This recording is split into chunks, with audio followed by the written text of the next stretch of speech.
Yo, good morning po mga sir, ma'am. May schedule tayo ng tripping ngayong araw. Yung client ko po is, nakaline up ko po yung na-client kay Pasinaya. Titignan niyo rin si Tangerine.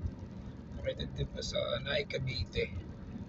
Kung okay daw sa kanya, doon na lang daw siya kumuha. Bali na present ko na rin naman sa kanya kahapon, kagabi. Kachat po kami. Tapos na kahingi na rin ako ng inventory dun sa coordinator namin doon kay Tangerine. Meron daw available na mga inner unit. Malaki kasi ang lot area doon kay Tangerine kahit row house siya. Samahan niyo po ulit ako ngayong araw. Work na naman tayo ulit. Doon pa rin sa pinaka-affordable na monthly kay Pag-ibig.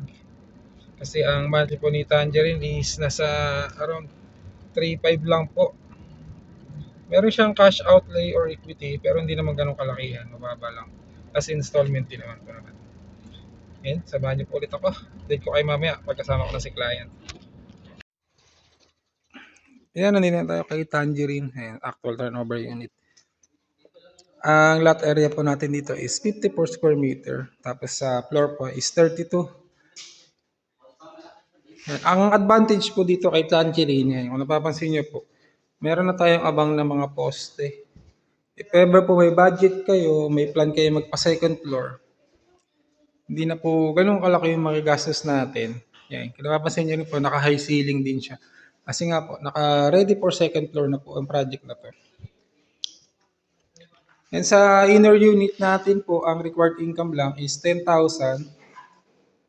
Reservation po is 3,200. Tapos meron tayong down payment na 86,000 po. 26 months to pay.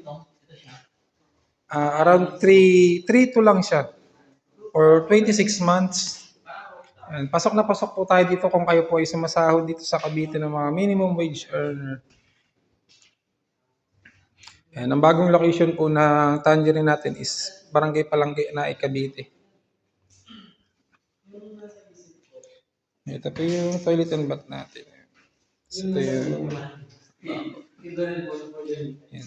Si sir po is taga Bacoor.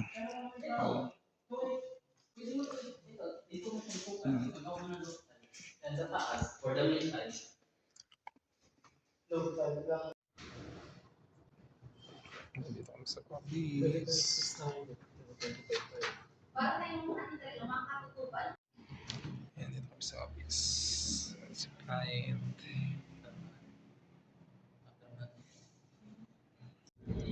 Yun, nakatid na natin sila client. Ayan, pauwi na tayo. Ayan, naka-reserve na rin po sila kay Tangerine. Tangerine row house inner unit po.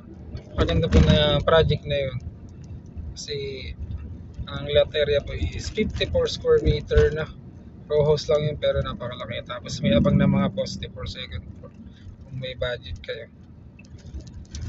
And sa mga gusto magpa-schedule ng tripping or site viewing po kay Tangerine, located po kay Palangge 23 na Cavite. May mga unit pa po tayong available. Kung kayo po ay nasahod ng 12,000 or minimum wage earner dito sa Cavite, pasok na pasok po ang sahod nyo doon.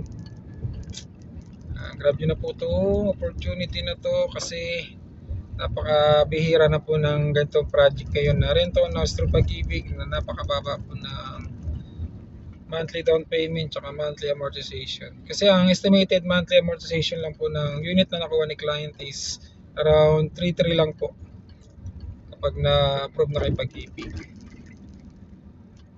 Yan, message nyo na lang po ako. Lalagay ko na lang po yung aking contact number para mabilis nyo po ako makontak. Yun lang po. Bye bye!